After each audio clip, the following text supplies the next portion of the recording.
এ বিষয়ে বিস্তারিত জানাতে আমাদের সঙ্গে যুক্ত হচ্ছেন সহকর্মী নাইম আল জিকো। সরাসরি যাব তার কাছে। জিকো, আসামিদের কি ট্রাইব্যুনালে হাজির করা হয়েছে? ধন্যবাদ সাদিয়া আপনাকে।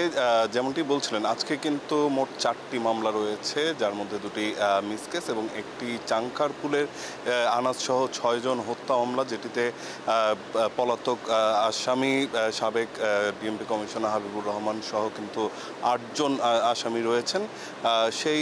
সেই মামলাটির আজকে দ্বিতীয় দিনের মতন শুনানি অনুষ্ঠিত হবে। এখন পর্যন্ত কিন্তু প্রথম দিন যেই শুনানিটি অনুষ্ঠিত হয়েছে সেখানে কিন্তু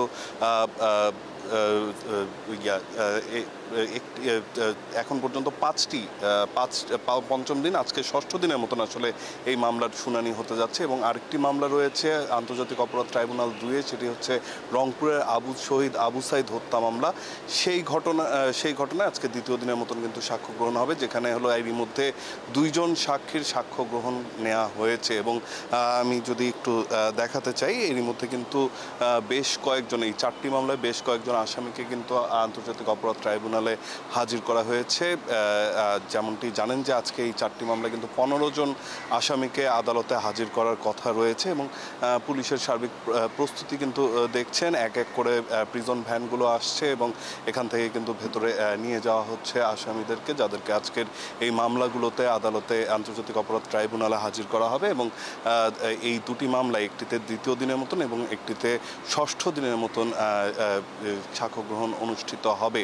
এবং রংপুরের আবু সাইদ হত্যা মামলার যেই ঘটনাটি, সেটিতে কিন্তু প্রথম দিনের পরে আজকে প্রথম দিনের জেরা বাকি ছিল, অর্থাৎ এনটিভির জেলা রংপুর বিভাগের প্রতিনিধি, তার হলো জেরা বাকি রয়েছে।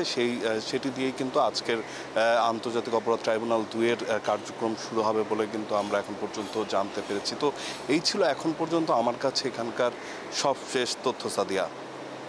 ধন্যবাদ আপনাকে।